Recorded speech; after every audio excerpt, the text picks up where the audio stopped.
E a vida continua. Capítulo 26. Final. E a vida continua. O matrimônio de Caio e Vera trouxe a Ernesto e Evelina nova fonte de incentivo ao trabalho. Túlio, algo melhor ante as promessas de futura assistência por parte daquela a quem amava tanto, concordou em matricular-se voluntariamente no Instituto de Serviço para a Reencarnação, internando-se, de pronto, num dos gabinetes de restringimento, entregando-se aos aprestos necessários. Antecedendo, porém, a medida, certa noite em que Serpa se ausentara do lar, foi levado à presença de Vera para familiarizar-se de algum modo com aquela que o receberia nos braços de mãe. Ao vê-la na costura em sua casa da Vila Mariana, o moço de imediato simpatizou com ela. Viu-lhe o semblante meigo, os olhos serenos de criatura sofrida, as mãos ágeis na tarefa e respirou-lhe, encantado, o ambiente tranquilo. Recomendou-lhe Evelina para que a abraçasse, nela venerando a protetora que o abençoaria por filho em nome de Deus. Mancini não apenas se confiou ao amplexo carinhoso, como também lhe osculou a fronte enternecidamente. A filha de Ernesto não percebeu aquela manifestação afetiva em sentido direto. No entanto, por alguns momentos, deixou que o cérebro divagasse feliz. Como desejava obter um filhinho, pensou. Quanto anelava ser mãe. Aguardava essa bênção do Todo Misericordioso, que de certo não a esqueceria. Por outro lado, não ignorava que o esposo ansiava acolher um herdeiro para o futuro, e por isso, nos sonhos que entremostrava, desperta, rogava conscientemente a Deus um menino. À medida que as doces pré-figurações da maternidade se lhe esboçavam no imo da alma, sintonizava mais intensamente com Túlio, na mesma onda de esperança e regozijo, ambos experimentando o santo prelúdio de inenarráveis alegrias. Ao separar-se dela, às despedidas, formulou ela a pergunta esperada. Quem seria o genitor? A quem chamaria por pai? Evelina, porém, deu-se pressa em explicar que o dono da casa se achava distante e que ele, Mancini, o conheceria em momento oportuno. Na base da verdade prometida, Túlio renasceria de Caio Serpa, absolutamente magnetizado pelo devotamento materno, a fim de se reaproximar do antigo adversário e metamorfosear ressentimento em amor pela terapêutica do esquecimento. Ante as realizações em processo, o tempo para Fantine e a companheira jazia repleto de obrigações agradáveis e belas. Auxílio constante a Mancini, Caio e Vera na formação do novo porvir e amparo infatigável a Elisa e Desidério convenientemente hospitalizados. Ernesto, renovado pelo sofrimento, como remoçara, enquanto que Evelina, modificada pelas novas experiências, parecia haver amadurecido, qual se os dois houvessem combinado operar um reajuste da forma, com vistas à harmonização em nível de idade semelhante de um para o outro. Comungavam as mesmas ideias, partilhavam os mesmos serviços. Impressionado com aquela conciliação gradativa, a surgir mecanicamente da associação sempre mais ampla e mais íntima dos dois, na obra da própria edificação espiritual, Ernesto procurou o instrutor Ribas, inquirindo, respeitoso, se lhe seria cabível conhecer o passado, sem mais delongas, revendo a memória de outras existências, ao que o mentor informou sensato. Não, Fantine, desaconselhável a providência conquanto possível. Você e Evelina estão abraçando longa empresa de serviço em nosso plano. Terão muitos problemas a resolver, muito trabalho a realizar. Desidério, Elisa, Amâncio, Brígida, Caio, Vera, Túlio, Eveline e você formam uma equipe de corações comprometidos uns com os outros perante as leis de Deus há muitos séculos. Todos reciprocamente enlaçados no clima da provação, lembrando elementos químicos em cadinho fervente para o acrisolamento indispensável. Outros componentes do grupo chegarão com o tempo para a vitória geral sobre os alicerces do amor, que ainda vem muito ao longe. Integramos, eu também com vocês, uma grande família, e num sorriso amistoso. Somos aqui milhares de criaturas nas mesmas condições, trabalhando e batalhando por nossa redenção, começando pelo aperfeiçoamento de nós mesmos nos recessos do mundo individual. Na Terra, não formulamos ideia do volume de obrigações que nos espera depois da morte. Sem dúvida, toda construção nobre há que ser dirigida. Primeiro o projeto, em seguida a execução. No plano físico, idealiza-se a continuação da vida no mundo espiritual. No mundo espiritual, idealizam-se a correção, o reajuste, a melhoria e o polimento dessa mesma vida no plano físico. Somos viajores do berço para o túmulo e do túmulo para o berço, renascendo na terra e na espiritualidade tantas vezes quantas se fizerem precisas, aprendendo, renovando, retificando e progredindo sempre, conforme as leis do universo, até alcançarmos a perfeição, nosso destino comum. Isso quer dizer que, de futuro, talvez Evelina e eu venhamos a renascer entre os homens, daqueles mesmos espíritos em cuja aproximação estamos colaborando? Quem sabe? Isso é mais que possível, por obviamente natural.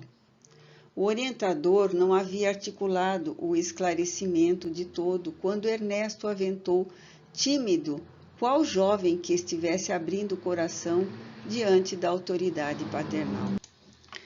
Instrutor Ribas, Evelina e eu temos refletido. Fantini, receoso, não conseguiu terminar o enunciado. Foi o próprio Ribas que lhe completou a exposição, carregando as palavras de bom humor. Já sabemos, Fantini, vocês dois pensam um casamento compreensível e digno, conscientes agora da imensa obra de transformação e burilamento que estarão dirigindo por muito tempo no grupo espiritual a que se vinculam. O senhor vê algum impedimento? Absolutamente, uma vez que tanto Elisa quanto Caio já dispensaram vocês de qualquer compromisso afetivo. Fantini acanhado se dispunha a prosseguir, mas um auxiliar do instituto veio chamá-lo com urgência para custodiar Evelina de viagem para a esfera física, em ação de assistência à Vera, já em avançado processo de gravidez. Despedindo-se, o mentor afirmou-se satisfeito. Esteja tranquilo, Ernesto, pensaremos no assunto. Os dias de Fantini e da companheira rodavam em plenitude de serviço. Pouco a pouco, percebiam quantos deveres precisavam aceitar para assegurarem um renascimento relativamente tranquilo a um espírito enfermo, qual Mancini, que requisitava cuidado incessantemente para que o aborto não repontasse em prejuízo geral. Observavam que em milhares de outros casos não cabiam preocupações assim tantas. Entidades acomodadas ao mundo carnal ajustavam-se ao processo reencarnatório com a simplicidade da mão quando se adapta a uma luva. Noutras situações, as criaturas de regresso à esfera física dispunham de tanta elevação que a presença delas, só por si, não apenas estabelecia distância aos espíritos infelizes, como também bastava para propiciar sossego à mente materna. Túlio, porém, não estava entre aquelas criaturas que tão somente tocam de leve as forças do espírito para se refestelarem. de modo quase que absoluto nos prazeres e mecanismos do mundo físico, nem alcançar ainda a condição daquelas outras que simplesmente tocam na matéria grosseira, tão só buscando energia para se sustentarem, acima de tudo, nas tarefas e operações do mundo espiritual. Nem pisava o início do monte de elevação, nem atingir os degraus mais altos. Era um homem de cultura e virtude medianas, com aguçada sensibilidade à mostra, em função de sua própria necessidade de burilamento, à vista de débitos contraídos em outras existências. Quaisquer choques no ambiente materno induziam-no à irritabilidade e quaisquer dificuldades pequeninas impediam-no a indisposições lamentáveis. Certamente que se demorava em sono terapêutico no laborioso tratamento para a volta criteriosa vigiada ao campo terrestre. Aqui na arena dos homens se dá sumariamente o nome de gravidez, como se gravidez, em definição, tão rápida e simplista, fosse acontecimento insignificante e igual para todos os reencarnados, com repercussões análogas para as mães que os hospedam. Importa reconhecer, porém, que o sono terapêutico do espírito, conjugado ao desenvolvimento fetal, se caracteriza por graus diversos e, por isso, nem sempre raia pela inconsciência total. Empreendimentos e obrigações se avolumaram em benefício de Mancini, até o dia em que lhe ouviram os primeiros vagidos no berço, entre êxtase de Vera e a emoção de Caio, maravilhados com o filhinho. Túlio varara a grande barreira entre os dois mundos, e daí em diante reclamaria cuidados de outro tipo. Reconfortados e felizes com a execução gradual do programa estabelecido, Fantini e a companheira se acharam, de espírito, voltar para a questão que lhes impunha de imediato o retorno de Desidério à experiência carnal. Era necessário instalá-lo no sul paulista, em casa de Amâncio, segundo o esquema do Instituto. Os dois amigos passaram as entrevistas preparatórias, proposições e debates. Desidério dos Santos pedia, exigia, queixava-se. E, no fundo, não se lhe podia dar de pronto a extensão total da verdade, quanto ao porvir próximo, para que não a desacatasse com dúvidas injustificáveis ou desconsiderações prematuras.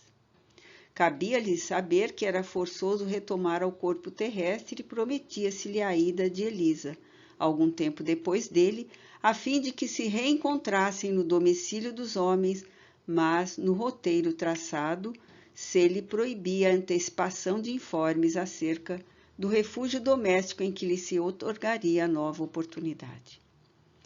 Merecia a bênção da reencarnação. Contudo, não lhe era lícito complicar ou desprimorar as situações em que as autoridades do plano superior, sempre sábias e generosas, lhe assegurariam a concessão.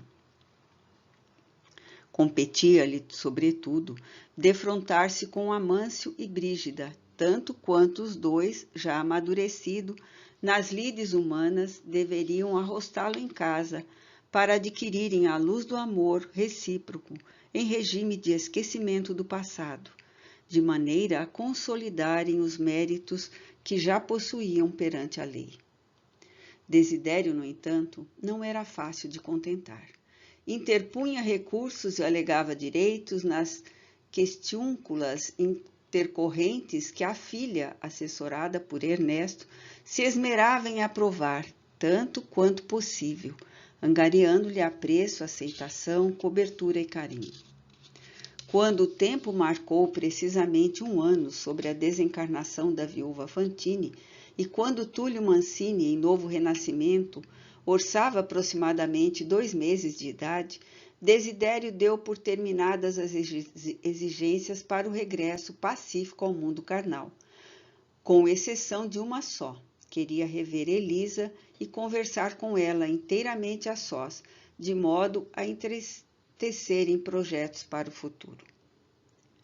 Encaminhada a solicitação ao exame de Ribas, o instrutor aprovou o requerimento e, conduzido ao peticionário às dependências onde Elisa, agora lúcida, se demorava convalescente e tranquila, puseram-se os dois em palestra íntima, plenamente isolados, num tete-a-tete que perdurou por 10 horas consecutivas.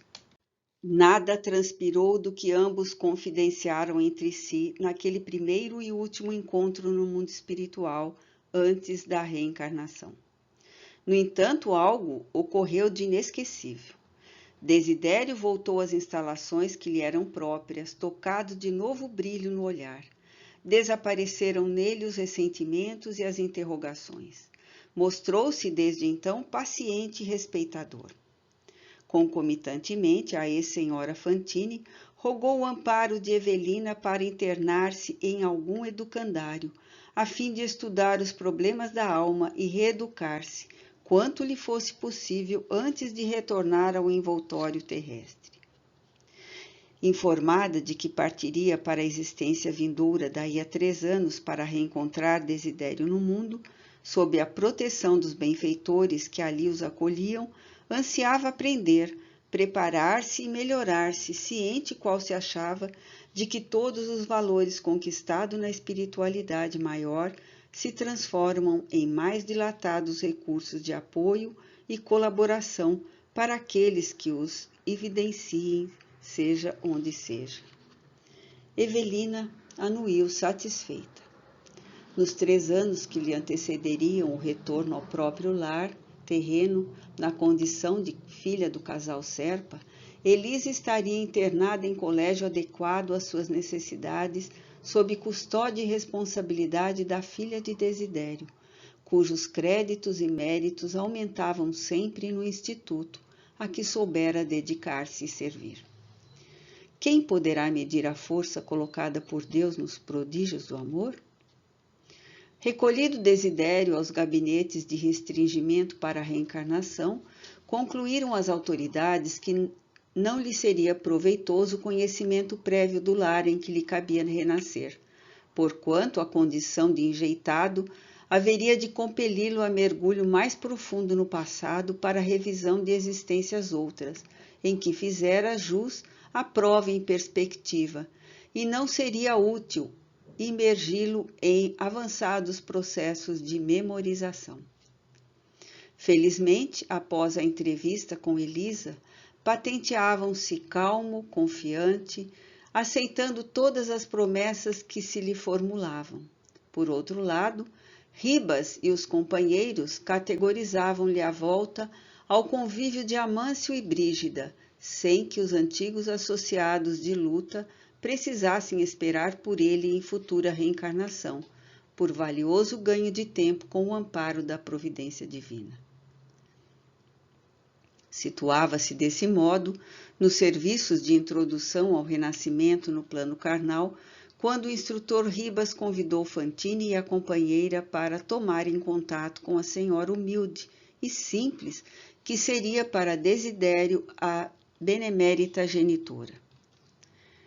Competia-lhe assisti-la e auxiliá-la quanto possível na gravidez próxima e orientar o encaminhamento do amigo renascido ao lar da terra, já que entre os colaboradores e obreiras do Instituto, reencarnadas nas vizinhanças de Brígida, fora ela quem aceitara a incumbência de recebê-los nos braços maternais, não obstante a penúria que lhe marcava a existência.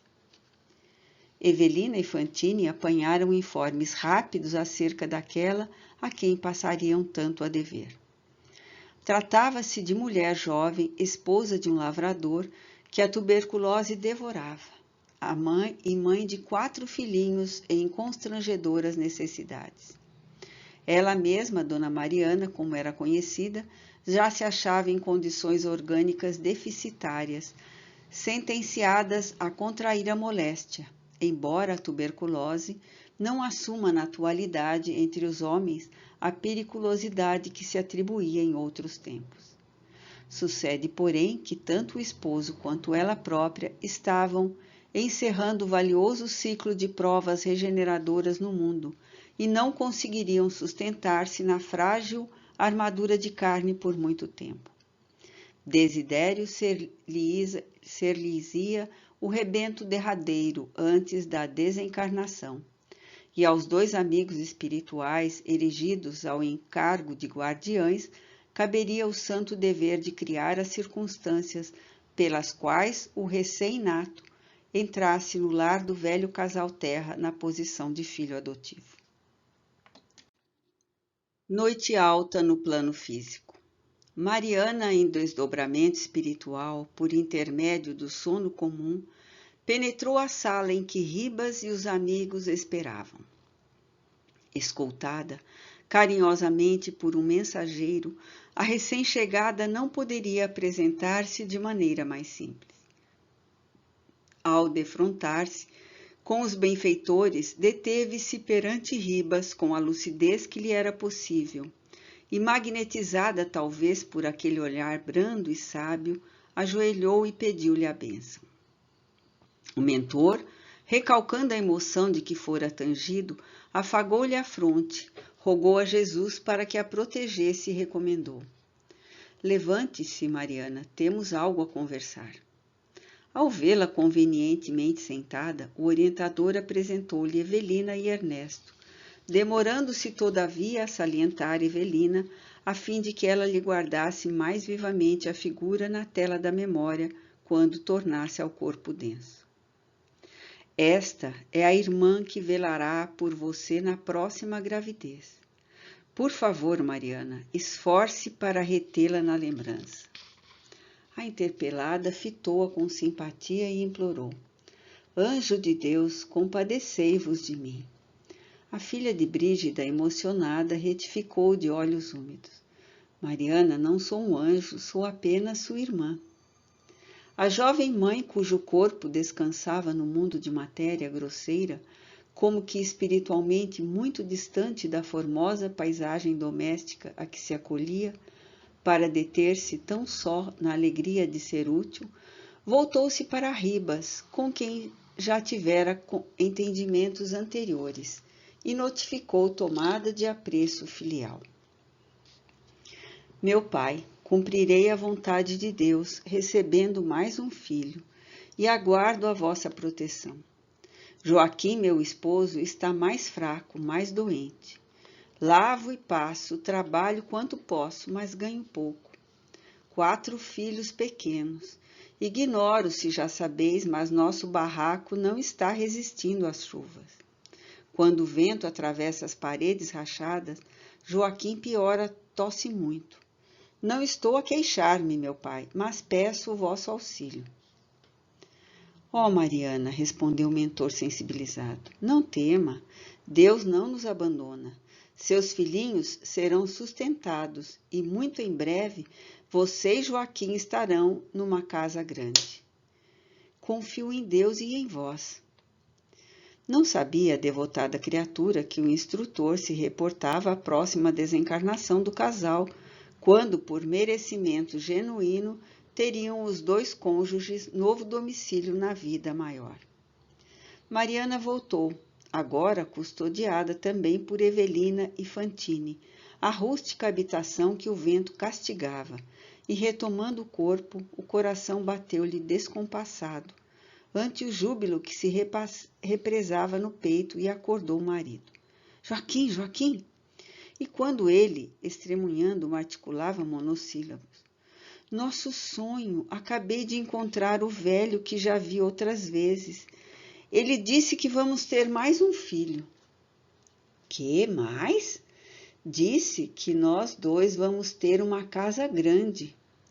Ele riu-se e aditou, ignorando que abordava a realidade. Ah, minha mulher, casa grande, só se for no outro mundo. Os visitantes desencarnados sorriram. Evelina, emocionada, compreendeu que Joaquim não se deteria muito tempo na terra, e em prece ao Senhor, a rogar-lhe forças multiplicadas, prometeu a si mesma não repousar enquanto não ligasse Mariana a Brígida, sua querida genitora, para que os derradeiros dias daquele pouso de sofrimento fossem linificados pelo sol da beneficência. Transcorridos 2 dias sobre o singular contato, a enteada de Amâncio, amparada em Fantine e com permissão das autoridades superiores, sediou-se na mansão do padrasto e pôs-se a influenciar o coração materno, com vistas à realização esperada. Deu-lhe sonhos com o pequenino que lhe chegaria aos braços, povoou-lhe as reflexões com ideias de caridade e esperança, sugeriu-lhes leituras renovadoras, inspirou-lhe conversações com o marido quanto ao futuro que Deus iluminaria com a presença de um filhinho adotivo, e pela primeira vez na casa senhoril apareceu o hábito regular da prece, porquanto Brígida, ante a doce atuação da filha, conseguiu que o esposo lhe compartilhasse as orações todas as noites no preparo do sono, ao que Amâncio aqueceu com a bonomia e estranheza. Espantado, notava ele o fervor da mulher a inflamar-se de amor ao próximo, e porque fosse de si mesmo, devotado à prática da solidariedade humana, encorajava-lhe os rasgos de altruísmo. Planeavam. Se Deus lhe enviasse um filhinho adotivo, tratá-lo-iam com todas as reservas de amor que conservavam no coração, procurariam analisar-lhe as inclinações para lhe propiciarem trabalho digno, e quando crescesse realizariam um sonho de muito tempo, transfeririam residência para São Paulo, uma vez que assim lograriam educá-lo com esmero. Solicitariam para isso a cooperação de Caio, o genro de outro tempo que se casara em segundas núpcias e que continuava amigo, conquanto lhes escrevesse apenas em ocasiões especiais. Se obtivessem um filhinho, e os projetos repontavam, sempre mais vivos e mais belos daqueles 2 corações amadurecidos na experiência. 4 meses haviam transcorrido sobre a nova situação, quando, numa ensolarada manhã em que os velhos cônjuges haviam palestrado com ênfase acerca de assistência às mães desvalidas, eis que Mariana, cuja residência se erguia a 4 quilômetros, trazida espiritualmente por Evelina, bateu à porta. Por solicitação de prestimosa servidora, Brígida veio atender. Enlaçada de imediato pela filha, a fazendeira ouviu a recém-chegada com simpatia. Mariana implorava trabalho e relacionou em voz triste alguns pedaços da própria história. Engravidara-se de novo, embora já tivesse 4 filhinhos. Achava-se, porém, sem recursos com o marido muito doente. Sem explicar-se quanto o motivo de tanta e tão súbita compaixão, a senhora Terra deu-lhe algum dinheiro e prometeu visitá-la em pessoa naquele mesmo dia, logo que o esposo voltasse do serviço para o descanso caseiro. Evelina exultava de alegria e confiança. Amâncio não regateou atenções ao pedido da companheira, e ao crepúsculo ei-los juntos na habitação paupérrima. Condoídos ambos, providenciaram a remoção da família em penúria para estreito, mas confortável domicílio na gleba que cultivavam. Qual se houvesse encontrado, por fim, todo o socorro a que mais aspirava, antes que o 5º filhinho viesse à luz, Joaquim demandou a espiritualidade, louvando os benfeitores. Mariana, desde muito enfraquecida, adoeceu gravemente. Viúva agora, apelou à cooperação de familiares humildes e entregou-lhe os 4 órfãos na previsão da morte próxima. Brígida, atônita ante a crise que se agravava, a identificar-se cada vez mais ligada à pobre irmã em penúria, transferiu-a para a própria casa, onde Desidério, reencarnado, abriu por fim os olhos para a existência terrestre de novo. Na íntima convicção de que se houvera desencarregado do seu último e sagrado dever, Mariana colocou nos braços dos protetores a criancinha, ansiosamente esperada, e desencarnou 5 dias depois.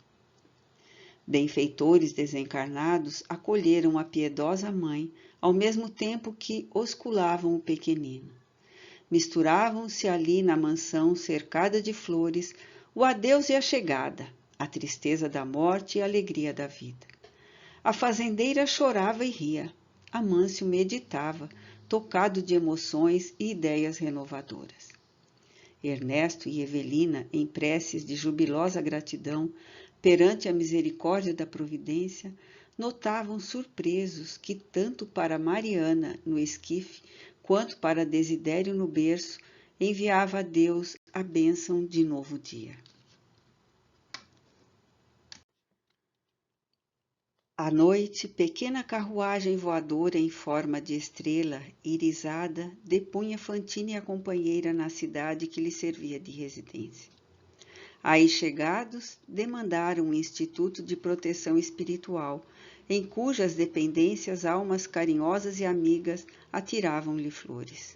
Lampadários inflamados de luz policrômica cercavam todos os edifícios, assinalando-lhes as filigranas de arquitetura e ajorros de beleza. A casa festejava os 2 obreiros que haviam sabido vencer com devotamento e humildade os tropeços iniciais do levantamento de bem-aventurado futuro. Rodeado de assessores, Ribas saudou-os no limiar e, tomando nos braços como a filhos queridos, ergueu os olhos para o alto e rogou comovidamente: Senhor Jesus, abençoa os teus servos que se consagram hoje um ao outro em sublime união. Ilumina-lhes cada vez mais os anseios transfigurados para o teu reino, pela abnegação com que souberam esquecer dificuldades e agravos para se deterem tão somente no auxílio aos companheiros de caminhada, ainda mesmo quando esses companheiros lhe apunhalassem os corações. Ensina-lhes, ó Mestre, que a felicidade é uma obra de construção progressiva no tempo e que o matrimônio deve ser realizado, de novo, todos os dias, na intimidade do lar, de maneira que os nossos defeitos se extingam nas fontes da tolerância recíproca, a fim de que as nossas almas encontrem a perfeita fusão diante de ti aos clarões do amor eterno. Silenciava o instrutor enquanto Ernesto contemplava o rosto da companheira marejado de lágrimas. Do alto choviam pequeninas grinaldas azuis, lembrando safiras que se esterilizassem radiosas, propiciando ao casal venturoso a certeza de que os planos superiores lhe endossavam os compromissos e de ângulos ocultos da paisagem vinham melodias de ternura, emoldurando palavras de confiança, em que a sabedoria do universo confirmava a perpetuidade da misericórdia de Deus na vida, que, em toda parte, continua sempre mais bela, plena de grandeza, a santificar-se pelo trabalho e a inundar-se de luz.